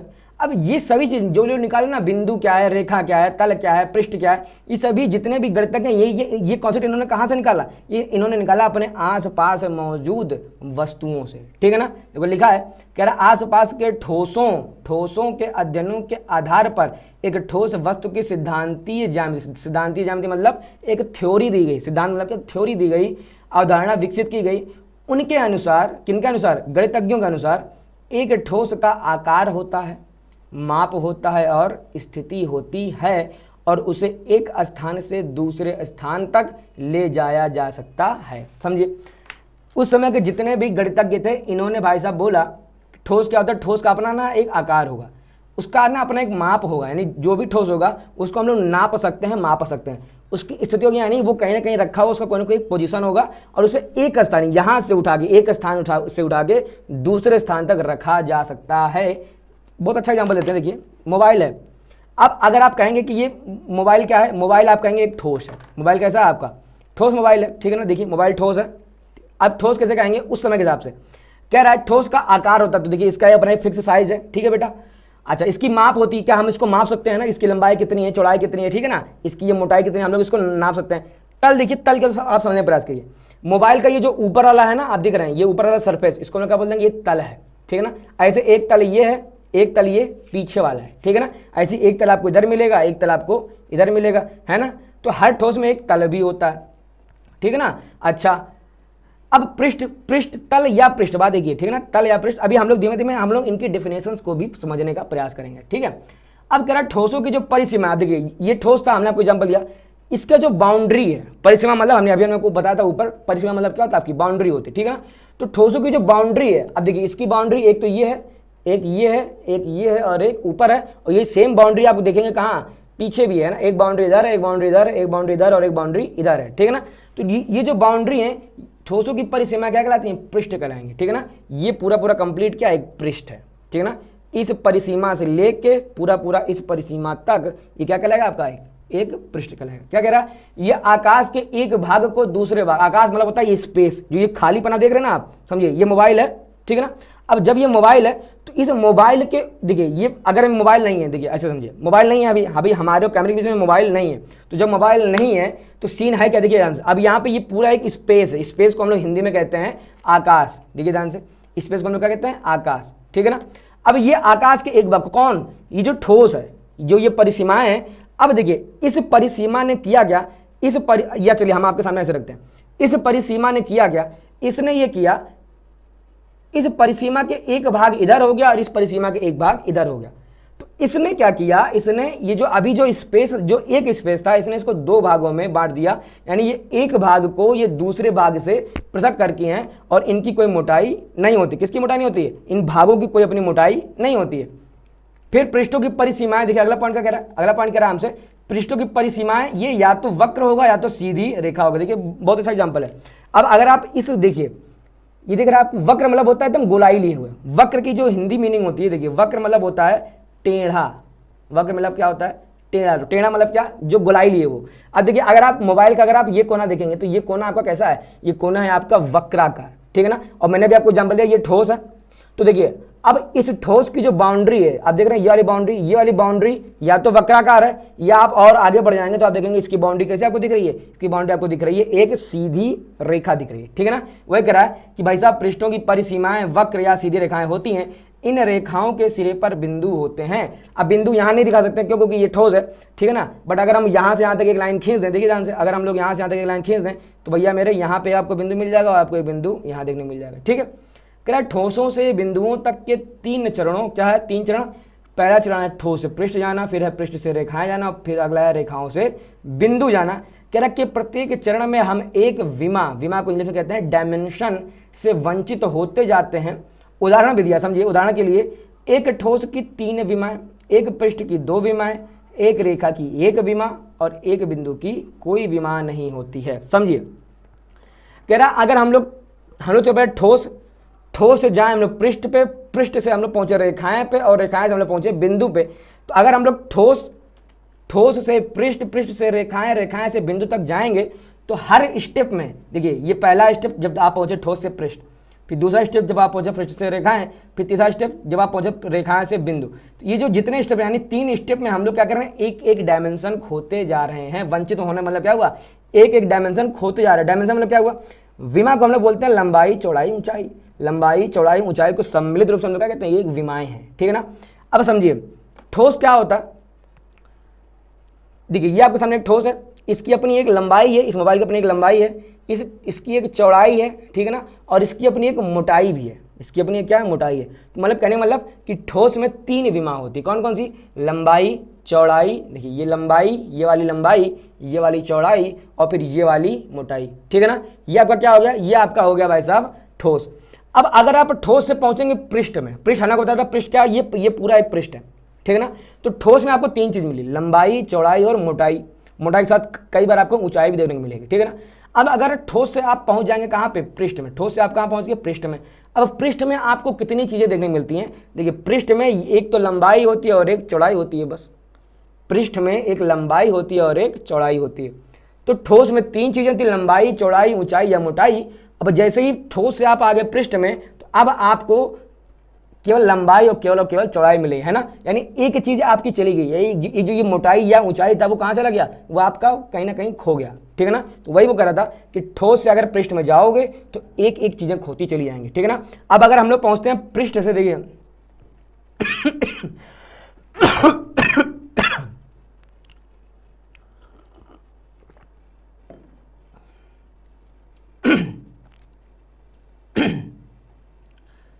अब देखिए अगर हम लोग चलते हैं पृष्ठ से रेखाओं में, पृष्ठ में क्या होता है, पृष्ठ में होता है लंबाई और चौड़ाई। अच्छा एक अगर मैंने आपको सामने ये खींच दिया रेखा, अब रेखा में क्या है, रेखा में केवल और केवल लंबाई है, चौड़ाई नहीं है, ठीक है ना। देखिए ठोस में हमने आपको क्या बताया, ठोस में आपको 3 विमाएं देखने को मिलेंगी, कौन कौन सी, लंबाई, चौड़ाई, ऊंचाई या मोटाई। जैसे ठोस से आप पहुंच जाएंगे पृष्ठ में आपको 2 विमाएं देखने को मिलेंगी, कौन कौन सी, लंबाई और चौड़ाई। जैसे आप पहुंचेंगे पृष्ठ से रेखाओं में तो यहाँ आपको केवल एक विमा देखने को मिलेगी, कौन सी, केवल और केवल लंबाई। रेखा की केवल और केवल लंबाई होती है, चौड़ाई नहीं होती है। अच्छा बिंदु में जब आप पहुंच जाएंगे तो बिंदु में आपको कोई भी विमा देखने को नहीं मिलेगा, क्योंकि बिंदु देखिए, बिंदु मैंने ये लगा दिया, ठीक है ना, ये लगा दिया। अब इस बिंदु में ना तो कोई लंबाई है ना तो कोई चौड़ाई है, ठीक है ना। देखिए पहले में 3 विमा था ठोस में, एक स्टेप आगे बढ़े 2 विमा बचा, एक स्टेप और आगे बढ़े 1 विमा बचा, एक स्टेप और आगे बढ़े तो हम लोग कितना विमा बच गया, 0 विमा बच गया, ठीक है ना। यही वो आपसे कह रहा था कि एक ठोस की 3 विमा, एक पृष्ठ की 2 विमा और एक रेखा की विमा और एक बिंदु की कोई विमा नहीं होती है, ठीक बेटा। तो उम्मीद आपको समझा होगा। देखिए हम लोग देखते हैं इन कथनों को संक्षिप्त रूप में यूक्लिड ने एलिमेंट्स की पुस्तक 1 में 23 परिभाषाओं के रूप में प्रस्तुत किया। किन कथनों को, ये देखिए ये था ना, ठोस क्या होता है, विमाएं क्या होती हैं, पृष्ठ क्या होता है ना, रेखा क्या होता है, बिंदु क्या होता है, इन सब की परिभाषाओं को एलिमेंट्स में यूक्लिड ने सम्मिलित किया, ठीक है ना। अब हमने बताया था कि एलिमेंट्स में भाई साहब 13 अध्याय, प्रत्येक अध्याय को पुस्तिका कहते थे, यानी एलिमेंट्स में कुल कितनी पुस्तिकाएं हो गई, इसमें कुल हो गई आपकी 13 पुस्तिकाएं। कितनी हो गई, कुल 13। उस 13 पुस्तिकाओं में से जो पहली पुस्तिका थी, उस पहली पुस्तिका में 23 परिभाषाओं के रूप में प्रस्तुत किया गया इन चीज़ों को, ठीक है ना। जिस उन 23 परिभाषाओं में से हमारे सामने केवल कुछ है, ठीक है ना। 5 पढ़ें, क्या करा, एक बिंदु वह है जिसका कोई भाग नहीं होता, ठीक है ना। अभी हमने बताया जैसे ये मैंने एक बिंदु लगा दिया, अब इस बिंदु का कोई भाग नहीं, भाग का मतलब क्या है, इस बिंदु में ना तो लंबाई है ना तो चौड़ाई है। क्या कह रहा अगला, एक रेखा चौड़ाई रहित लंबाई होती है। जैसे मैंने ये खींच दिया एक रेखा, कह रहा है इस रेखा में चौड़ाई रहित लंबाई है लेकिन चौड़ाई रहित है, मतलब चौड़ाई नहीं है। एक रेखा के सिरे पर बिंदु होते हैं, ठीक है ना। अब ये कोई रेखा खींची है भाई साहब, इसके इस सिरे पर, इसके इस सिरे पर और इसके इस सिरे पर क्या होगा, बिंदु आपको देखने को मिल जाएगा। एक पृष्ठ वह है जिसकी केवल लंबाई और चौड़ाई होती है। ये अभी हमने आपको बताया था मोबाइल के एग्जांपल से, देखिए ये लंबाई है और ये चौड़ाई है, तो ये पूरा क्या हो गया आपका, एक पृष्ठ हो गया, ठीक है। कह रहा पृष्ठ के किनारे रेखाएं होती है, हमने आपको ये भी अभी समझाया था कि अगर ये पृष्ठ है तो देखिए इसके बाउंड्री क्या है, बाउंड्री पे एक रेखाएं। अब ये रेखाएं वक्राकार भी हो सकती हैं, ये रेखाएं सीधी हो सकती हैं, अभी आप अभी पढ़ के आ चुके हैं, ठीक है ना। अब देखिए इसके अलावा 18 परिभाषाएं और हैं, बट अभी आपके सिलेबस में कितनी है, 5 है, ठीक है। कह रहा यद्यपि यूक्लिड ने बिंदु, रेखा और तल को परिभाषित तो किया है, परंतु किसी वस्तु को परिभाषित करने के लिए हमें कई परिभाषाओं की लंबी श्रृंखला की जरूरत पड़ती है। इसी कारणवश गणितज्ञों ने इन परिभाषाओं को स्वीकार नहीं किया और कुछ ज्यामितीय पदों को अपरिभाषित मान लिया। अपरिभाषित मतलब कि जिसकी परिभाषा संभव नहीं है। अब देखिए सबसे पहले हम लोग इसको समझते हैं कि परिभाषाओं की लंबी श्रृंखला मतलब क्या हुआ, समझिए इस चीज़ को। इस समय मैं आपके सामने लेके आऊँ कि भाई साहब ये एक मोबाइल है, क्या है, तो आप, मैं कहूँगा मोबाइल क्या होता है, मैं कहूँगा आपसे क्या, मैं आपसे कहूँगा कि भाई साहब मुझे बता दीजिए मोबाइल क्या होता है। तो हो सकता है कि आप मुझे कई सारी चीज़ें समझा दीजिए, ठीक है ना, कि मोबाइल ये होता है, ये होता है, वो होता है। बट सपोज करिए आपने हमको एक बात बोली कि भाई मोबाइल वो होता है जिससे हम लोग इंटरनेट चला सकते हैं और इंटरनेट के द्वारा हम लोग आपकी वीडियोज़ को देख सकते हैं, ठीक है ना। तो हो सकता है कि मैं आपसे ये पूछ दूँ फिर, अच्छा भैया ये बताओ इंटरनेट क्या होता है, इंटरनेट क्या होता है। अब हो सकता है फिर से आप समझा दो कि इंटरनेट ये होता है, वो होता है, ये होता है ना, बट हो सकता है कि आप उसमें एक चीज़ ये मुझे समझा दो कि भैया इंटरनेट जो है वो वाईफाई से चलता है। वो किससे चलता है, वो आपका वाईफाई से भी चलता है और सिम से भी चलता है। बट मैंने उसमें अपने काम की चीज़ पकड़ ली, मैंने कहा वाईफाई क्या होता है मुझको आप ये बताओ, ठीक है ना। अब हो सकता है कि तुम समझा दो कि वाईफाई एक डिब्बा होता है जिसमें कहीं ना कहीं और से ये आता है, वो आता है। अब हो सकता है कि मैं तुमसे उसमें पूछ लूँ भैया ये चलो भाई ये बता समझाओ राउटर क्या होता है। अब वाईफाई के अंतर्गत ये होता है ये सब चीज़ें, राउटर क्या होता है। या अगर मैं कह दूँ वाईफाई छोड़ो, अगर मैं आपसे कह दूँ इंटरनेट चलता है ना, आपको तो हाँ आपका हम कहें किससे चलता है, आप कहोगे सिम चलता है, ठीक है ना। फिर मैं आपसे सिम की परिभाषा पूछूंगा, सिम क्या होता है, मुझे सिम की परिभाषा समझाओ, ठीक है ना। फिर हो सकता है सेमा बता दो, फिर आप समझाओगे ये 1G 2G 3G 4G 5G होता है। मैं कहता हूँ आपसे चलिए 1G 2G समझाइए। फिर उसके अंदर फिर आप कुछ कहोगे हम पता हमने आपसे कह दिया टावर क्या होता है। कहने मतलब एक चीज को एक्सप्लेन करने के लिए हमको कई सारी परिभाषाएं चाहिए, ठीक है ना। अब उन कई सारी परिभाषाओं को एक्सप्लेन कर पाना संभव नहीं है, समझिए इस चीज को। तो जिसको संभव नहीं है, क्या लिखा है, इसी कारणवश है ना कि लंबी श्रृंखला की जरूरत है, कई सारी श्रृंखला हमको बनानी पड़ेगी। अब क्या है, इसी कारण गणितज्ञों ने परिभाषाओं को स्वीकार नहीं किया और कुछ ज्यामितीय पदों को अपरिभाषित मान लिया। अपरिभाषित मतलब कि इसकी परिभाषा मौजूद नहीं है, लेकिन ऐसा होता है, समझिए। मैंने आपको कुछ देर पहले समझाया था कि साइंस में हर चीज की परिभाषा होती है, साइंस में हर चीज की परिभाषा होती है। बट फिर वही चीज अगर आप हर चीज की अगर परिभाषा देने लगेंगे तो आपके पास वर्ड कम पड़ जाएंगे, ठीक है ना। तो इसीलिए क्या आता है कि कुछ पदों को हम लोग अपरिभाषित मान लेते हैं, मतलब कि कुछ पद ऐसे ही होते हैं, ये ऐसे ही होते हैं, ठीक है ना। इनको परिभाषा की जरूरत नहीं है, ठीक है ना। इसलिए कह रहा है यूक्लिड ने भी कुछ स्पष्टता सर्वव्यापी सत्य कथनों को बिना सिद्ध किए मान लिया। देखना, जो सर्वव्यापी सत्य कथन है, जैसे आपने इंग्लिश में पढ़ा होगा ग्रामर में यूनिवर्सल ट्रुथ, ठीक है ना, मतलब ये वो सेंटेंस होते हैं जो कभी भी चेंज होते नहीं है। ऐसे ही मैथ्स में कुछ ऐसे टर्म हैं जो चाहे आप कहीं भी इस्तेमाल करें वो कभी चेंज होने वाले नहीं है।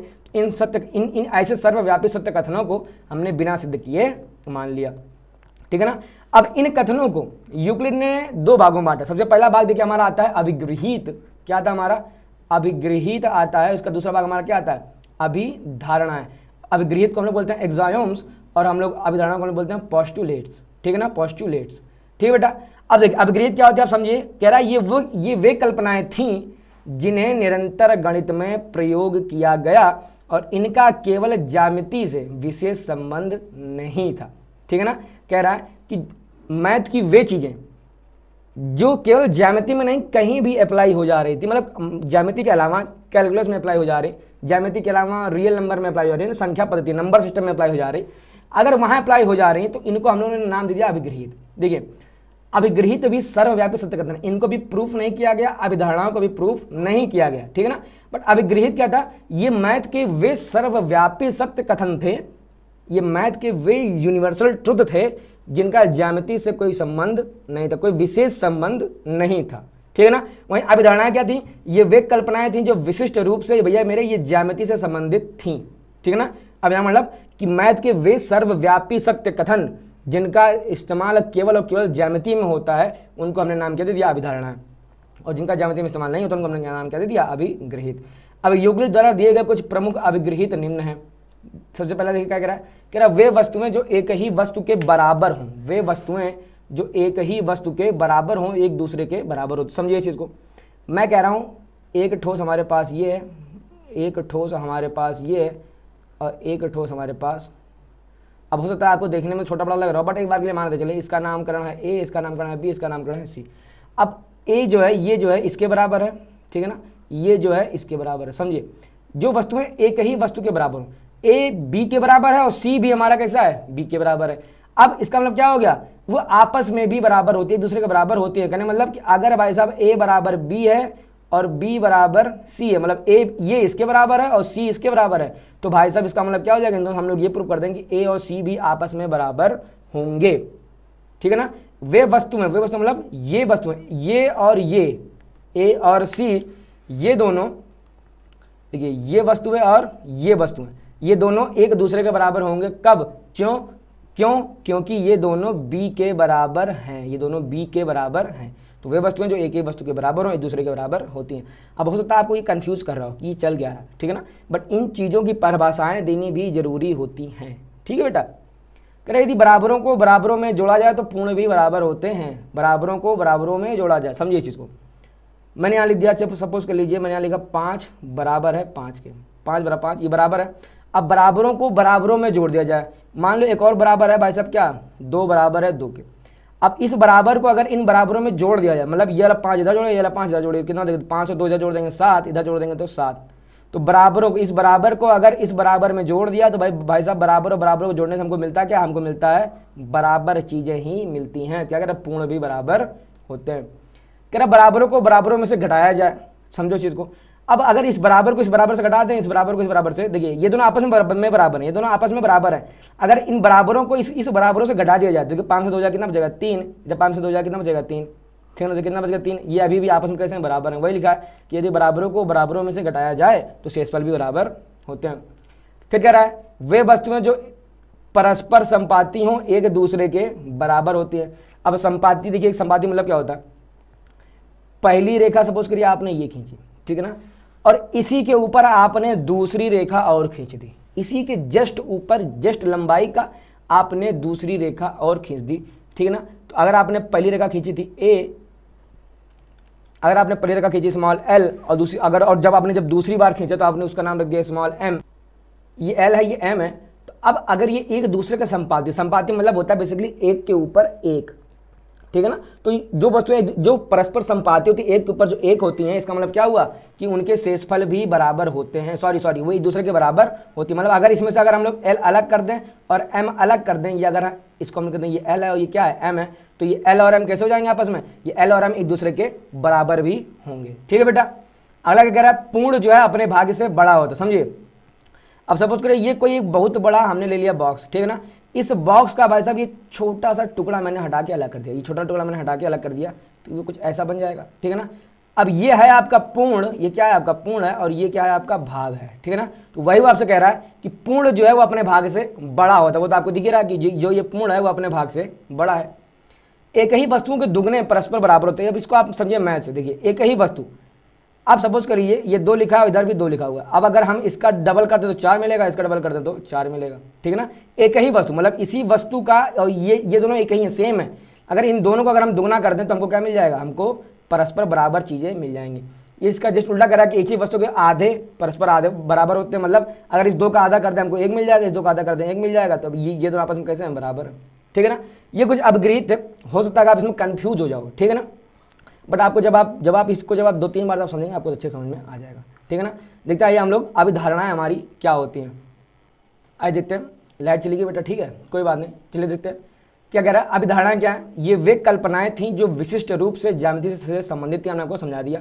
अब यूक्लिड ने 5 अभिधारणाएं दी जो निम्न है। क्या कह रहा है, सबसे पहला, एक बिंदु से एक अन्य बिंदु तक एक सीधी रेखा खींची जा सकती है। कहने मतलब कि अगर मैं आपको यहाँ दे दूँ एक बिंदु, मैंने आपको दे दिया यहाँ पे एक बिंदु, और एक बिंदु मैंने आपको यहाँ दे दिया, ठीक है ना। अब इस बिंदु से इस बिंदु तक आप एक सीधी रेखा खींच सकते हैं, ठीक है ना। इसी का देखिए, इसी का एक हमने अभिगृहित दे दिया, क्या अभिगृहित दे दिया, इसी से इसी के अंदर सब पॉइंट है। ये क्या है, क्या दिए हुए 2 भिन्न बिंदुओं से होकर एक अद्वितीय रेखा खींची जा सकती है। कहने मतलब एक बिंदु यहाँ दे दो और एक बिंदु आप यहाँ दे दो, इन दोनों बिंदुओं से होकर कितनी रेखाएं खींची जाएंगी, तो केवल और केवल एक अद्वितीय। अद्वितीय मतलब क्या होता है कि दूसरी रेखा नहीं, केवल एक रेखा खींची जा सकती है, ठीक है। तो 2 बिंदुओं से होकर केवल और केवल एक रेखा खींची जा सकती है। कह रहा एक शांत रेखा को अनिश्चित रूप से बढ़ाया जा सकता है। शांत रेखा मतलब देखिए इसे ये रेखा है, अब इस रेखा को मैं कहां तक बढ़ा सकता हूं, क्या कह रहा है, अनिश्चित रूप से बढ़ाया जा सकता है। अनिश्चित मतलब कि जितना मैं चाहूं इस रेखा को इधर भी बढ़ा सकता हूं, जितना मैं चाहूं इस रेखा को इधर भी बढ़ा सकता हूं। इसकी कोई अनिश्चित, मैं जितना चाहूं उतना बढ़ा सकता हूं ना, अनंत रूप से, इनफाइनाइट रूप से। अगला कह रहा है सभी समकोण एक दूसरे के बराबर नहीं। अभी से पहले क्या है, किसी को केंद्र मानकर किसी त्रिज्या से एक वृत्त खींचा जा सकता है। अब समझिए, आपने ले लिया ये एक केंद्र है और आपने कह दिया भैया मुझे तो 2 सेंटीमीटर है, मुझको क्या खींचना है, एक वृत्त खींचना है, तो भाई साहब आप खींच दीजिए, कोई दिक्कत ही नहीं है, ठीक है ना। किसी भी बिंदु को केंद्र मानकर किसी भी त्रिज्या का वृत्त किसी भी त्रिज्या को लेकर एक वृत्त हम लोग खींच सकते हैं। अल्लाह से क्या कह रहा है, कह रहा है सभी समकोण एक दूसरे के बराबर होते हैं, ठीक है ना। सभी समकोण जितने भी 90 डिग्री होंगे, जितने भी 90 डिग्री होंगे, ये सभी के सभी 90 डिग्री एक दूसरे के कैसे होंगे, ये सभी 90 डिग्री एक दूसरे के बराबर होंगे, ठीक है बेटा। देखिए हम लोग देखते हैं, थोड़ा सा पेन चेंज करते हैं, चलिए। अगला क्या कह रहा है, 5वां इंपॉर्टेंट कह रहा है, यदि एक सीधी रेखा 2 सीधी रेखाओं पर गिरकर, समझिए इस चीज को, मैंने एक सीधी रेखा ये खींची, मैंने एक सीधी रेखा ये खींची, ठीक है ना। अब यदि एक सीधी रेखा, अब 2 सीधी रेखा, ये 2 सीधी रेखाएं होगी, अगर इसके ऊपर मैं एक सीधी रेखा ऐसे मैं ड्रॉ कर दूं, ठीक है ना, मैंने इसके ऊपर क्या एक सीधी रेखा ड्रॉ कर दिया, ठीक है ना। अभी आप लोग अगले चैप्टर में पढ़ेंगे रेखाएं और कोण में ये तीर क्यों लगाते हैं हम लोग, ठीक है। कह रहा है यदि एक सीधी रेखा, ये वाली जो सीधी रेखा, इसका नामकरण कर दिया एल, इसका नामकरण कर दिया एम, इसका नामकरण कर दिया एन, क्या नामकरण कर दिया एन, अपने एक 2 सीधी रेखाओं पर गिरकर अपने एक ही और 2 अंतःकोण इस प्रकार, अंतःकोण मतलब अंदर वाले कोण, तो ये हो गया अंतःकोण, अब इसका अंता ये हो जाएगा, इसका अंता, समझिए इसको, इसका अंता ये है और इसका अंता ये है, ठीक है ना। इस प्रकार बना है कि इन दो कोणों का योग मिलकर दो समकोणों से कम हो। दो समकोण मतलब क्या हुआ, 180 डिग्री, कितना हुआ, 180 डिग्री, समझिए। कह रहा है कि दो अंतः कोण इस प्रकार बना। देखिए ये दो कोण बन रहे हैं, अगर हमने इन दोनों कोणों को जोड़ा तो या तो वैल्यू 180 से कम आएगी या तो वैल्यू 180 से ज्यादा आएगी।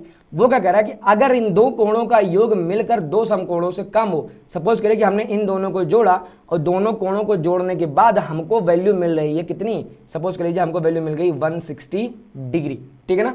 दोनों कोणों को जोड़ने के बाद हमको कितनी वैल्यू मिल गई यहाँ पे 160। तो कह रहा वे दोनों सीधी रेखा, कौन सी, इस ये वाली रेखा और ये वाली रेखा अनिश्चित रूप से बढ़ाए जाने पर उसी ओर मिलती हैं जिस ओर यह योग दो समकोणों से कम होता है। समझिए इस चीज को।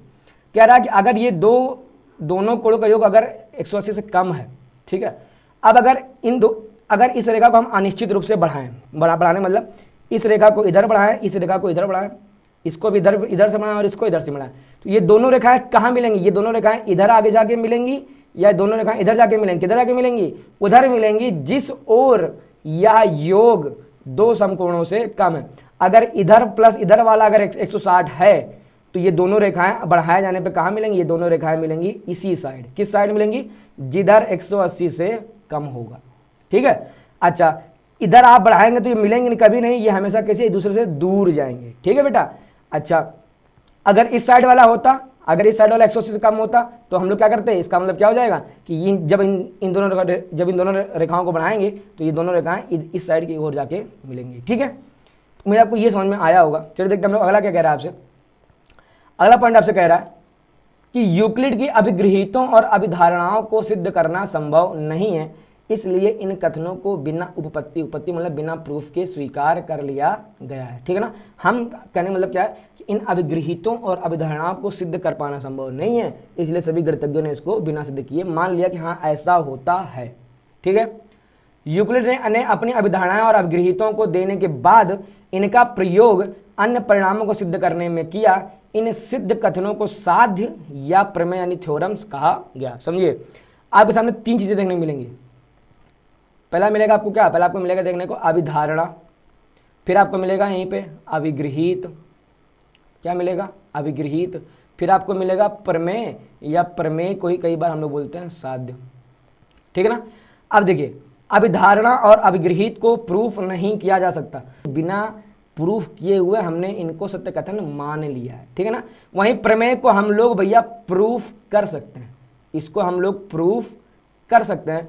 अब कैसे प्रूफ करेंगे, इनकी सहायता से प्रूफ करेंगे, इनकी हेल्प से, अभिधारणा और अभिगृहीतों की हेल्प से हम लोग जिन कथनों को प्रूफ कर पाते हैं उन कथनों को क्या कहते हैं, उन कथनों को हम लोग कहते हैं प्रमेय या साध्य यानी प्रीपोजिशन या थ्योरम्स कहते हैं, ठीक है ना। समझ में आ गया आपको अभिधारणा, अभिगृहीत और प्रमेय में क्या फर्क होता है, ठीक है ना। देखिए अगला टॉपिक क्या कह रहा है, यूक्लिड की पांचवी अभिधारणा के समतुल्य रूपांतरण। देखिए हमने यहाँ पे लगा रखा है डबल स्टार, का मतलब कि इस बार का सिलेबस से हट गया है, बट फिर भी हम लोग पढ़ेंगे, क्यों, क्योंकि ये समझना आपके लिए कंपलसरी है, जरूरी है, ठीक है। कह रहा गणित के इतिहास में यूक्लिड की पांचवी अभिधारणा का अत्यधिक महत्व। पांचवी अभिधारणा कौन सी, ये वाली देखिए, ये वाली एक सीधी रेखा दो सीधी रेखाओं पर गिर कर, है ना, ये वाली क्यों इंपॉर्टेंट है, आपको रेखाएं और कोण में आपको अच्छे समझ में आ जाएगा।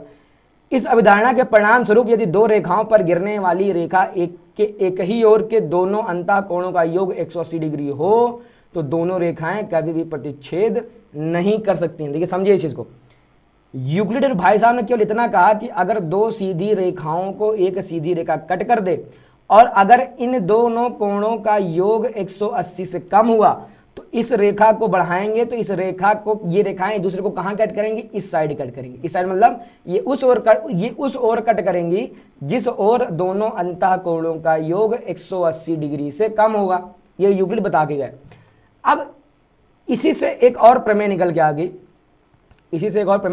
उसने क्या कह दिया, उसने कह दिया कि अगर दो रेखाएं सीधी हैं और इनको कोई एक तिरछी रेखा कट कर रही है, अब अगर इन दोनों अंतः कोणों का योगफल 180 ही हो गया, समझिए इस चीज को, यूक्लिड ने कहा कि अगर 180 से कम हुआ, जिस ओर कम होगा उस ओर ये दोनों रेखाएं दूसरे को कट करेंगे।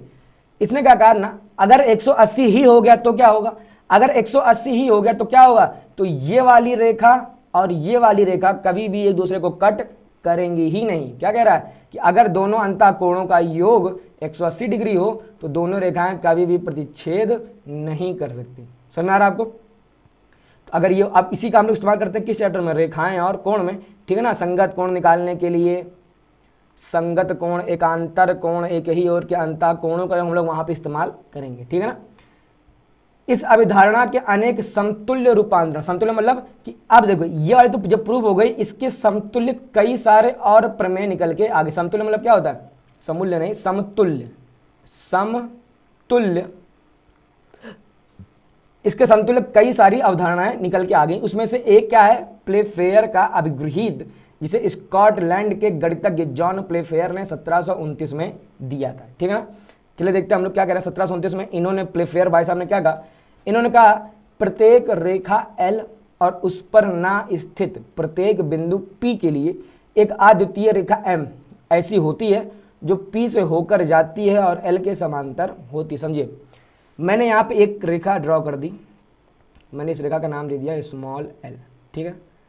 कह रहा प्रत्येक रेखा L और उस पर ना स्थित प्रत्येक, अब मान लीजिए कि कोई एक बिंदु ये है जो इस पर स्थित नहीं है, ये कोई बिंदु है जो इस पर स्थित नहीं है, प्रत्येक बिंदु P के लिए। अब इस रेखा पे कितने बिंदु स्थित नहीं, तो अनंत। हो सकता है कि कोई बिंदु यहाँ स्थित ना हो, कोई यहाँ ना स्थित हो, कोई यहाँ ना स्थित हो, कोई यहाँ ना, कोई होता इधर भी, कोई इधर भी। तो क्या कह रहा प्रत्येक बिंदु P के लिए, तो हमने मान लिया कि हम, अब देखिए हम सब बिंदु को तो प्रूव कर नहीं पाएंगे, हमने मान लिया ये वाला जो बिंदु हमारा क्या है, ये बिंदु हमारा क्या है P के लिए एक अद्वितीय रेखा। अद्वितीय मतलब क्या है कि एक इकलौती ऐसी रेखा, अद्वितीय मतलब जो दूसरा ना हो, तो इकलौती ऐसी रेखा स्मॉल m है जो P से होकर तो जाएगी और L के समांतर होगी। क्या कह रहा है, एक रेखा ऐसी पॉसिबल है जो भैया मेरे P से होकर तो जाए और इस रेखा के समांतर हो।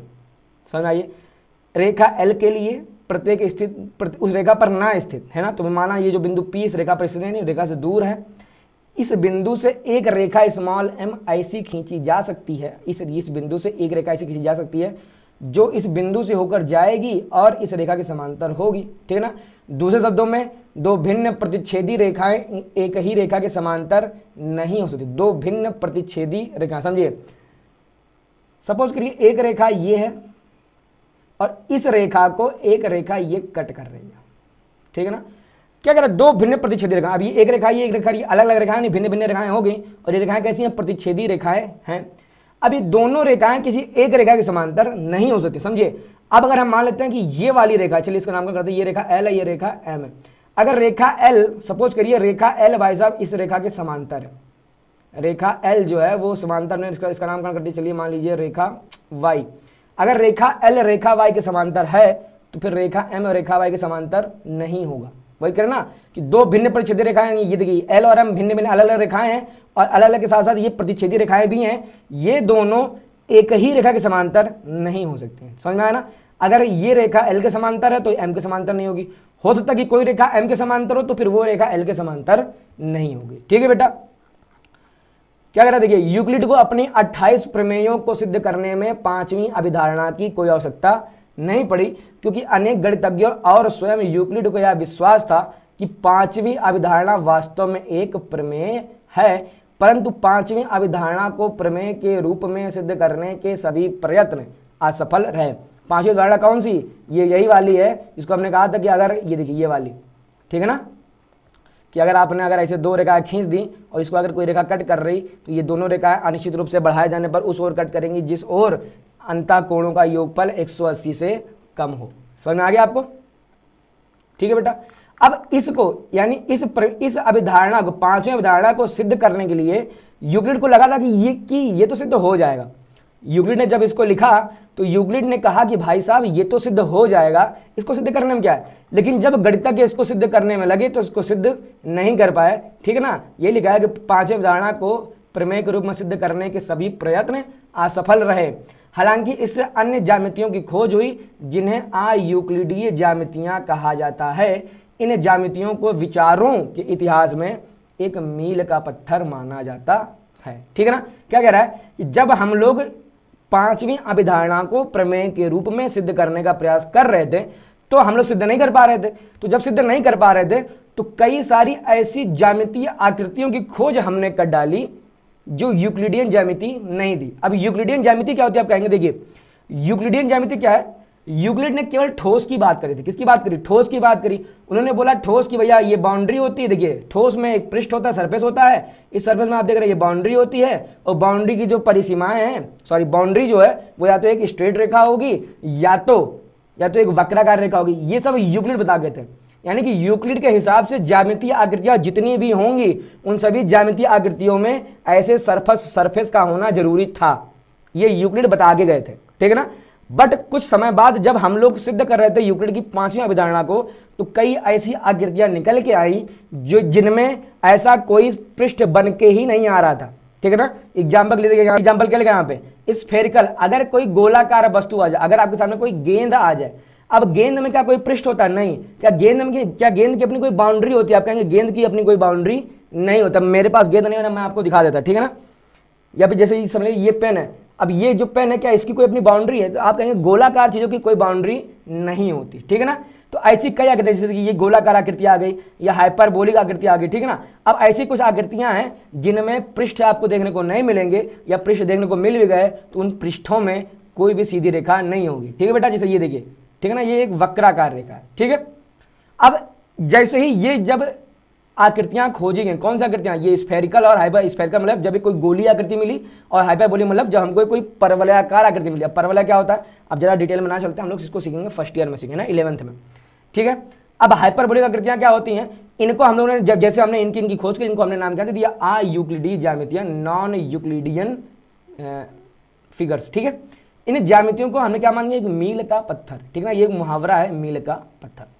चूंकि यूक्लिडी ज्यामिति केवल एक तल में बनी आकृतियों के लिए मान्य होती हैं और वक्र पृष्ठों में यह असफल रहते हैं। हमने कहा था ना आपको कि यूक्लिडियन जितनी भी ज्यामितियां होती है, यूक्लिडी की ज्यामिति में हमेशा जो वक्र होगा वो सीधा ही होना चाहिए, है ना। वक्र मतलब पृष्ठ की जो बाउंड्री वो सीधी होनी चाहिए, ठीक है ना।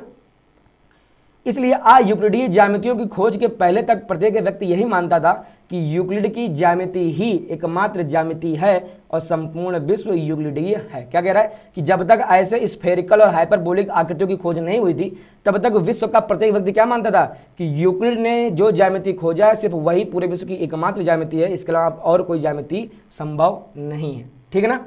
परंतु इस विश्व की ज्यामिति को अब अयूक्लिडी ज्यामिति दर्शाया जा चुका है। वास्तव में यह गोलाकार ज्यामिति कहलाती है जिसमें सीधी रेखाएं नहीं होती। क्या कह रहा है? अब जिस हम विश्व में रह रहे हैं, हमने यानी गणितज्ञों ने प्रूव कर दिया है कि ये जो हमारा वर्ल्ड है, ये जो हमारा यूनिवर्स है, ये यूक्लिडियन ज्यामिति नहीं है। ये कैसा है? अब ये आपका नॉन यूक्लिडियन ज्योमेट्री है, यानी अयूक्लिडियन ज्यामिति है, ठीक है ना। यह गोलाकार ज्यामिति है जिसमें सीधी रेखाएं आपको देखने को नहीं मिलेंगी, ठीक है ना।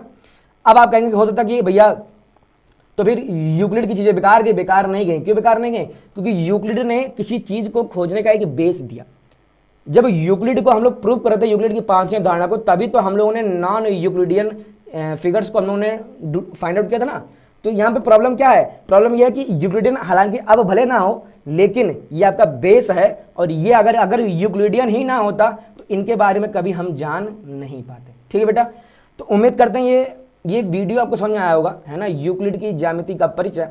और थोड़ा वीडियो लंबा हो गया होगा, और अगर अभी तक अगर आप टिके हैं तो अब मैं आपके लिए एक बार ताली बजाता हूँ, क्योंकि आमतौर पर बच्चा ना इन चीज़ों को पढ़ना चाहता नहीं है, ठीक है ना।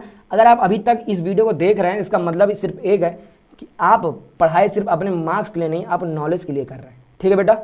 तो अगर आप टिके हैं तो आप अपने लिए भी ताली बजा सकते हैं, आप अपनी पेट भी थपथपा सकते हैं। उम्मीद करते हैं कि आपने इसको अच्छे समझा होगा, एकदम बेसिक से समझा हमने। ज्योमेट्री की उद्गम कहाँ से हुआ, ज्योमेट्री क्यों खोजी गई, और हमने एकदम लास्ट तक पढ़ा कि कैसे हम लोग आजकल जो प्रमेय, जो थ्योरम्स पढ़ते हैं, किस तरह से हम लोग पढ़ते हैं, ठीक है ना। तो अगर आपको समझ में आया हो तो प्लीज़ लाइक करिए। वीडियो को बनाने में बहुत मेहनत लगती है। देखिए लाइट चली गई है, फैन वैन सब बंद हो गए, बट फिर भी हम आपके लिए वीडियो बना रहे हैं। वीडियो को लाइक करिए, चैनल को सब्सक्राइब करिए, दोस्तों के साथ शेयर करिए, उनको भी बताइए कि भाई पढ़ ले, यूक्लिड की ज्यामिति पढ़ ले, है ना, क्योंकि तेरे लिए भी इंपॉर्टेंट है ये, ठीक है ना। दोस्ती सिर्फ वो नहीं जो सिर्फ हंसी मजाक के लिए आप दोस्त बनाते हैं, है ना। अच्छे दोस्त वो जो पढ़ाई की बातें भी करें और घूमने फिरने की बातें भी करें, ठीक बेटा। तो वीडियो को लाइक करिए, चैनल को सब्सक्राइब करिए, दोस्तों के साथ शेयर करिए, और कमेंट में प्लीज़ हमें बताइए कि ये यूक्लिड की ज्यामिति हमने किस तरह से पढ़ाया, क्योंकि आमतौर पर इसको टीचर पढ़ाते नहीं, क्योंकि बहुत ही बोरिंग सब्जेक्ट है, ठीक है बेटा। तो अब अगले वीडियो में हम लोग क्या देखेंगे? अगले वीडियो में हम लोग देखेंगे कि किस तरह से, देखिए इस पूरे चैप्टर में सिर्फ एक ही एक्सरसाइज है, और उस पर भी कुछ सवालों को हम लोग लगाएंगे, देखेंगे कि किस तरह से यूक्लिड की ज्यामिति का परिचय के ऊपर सवाल पूछता है। ठीक है ना, मिलते हैं अगले वीडियो में।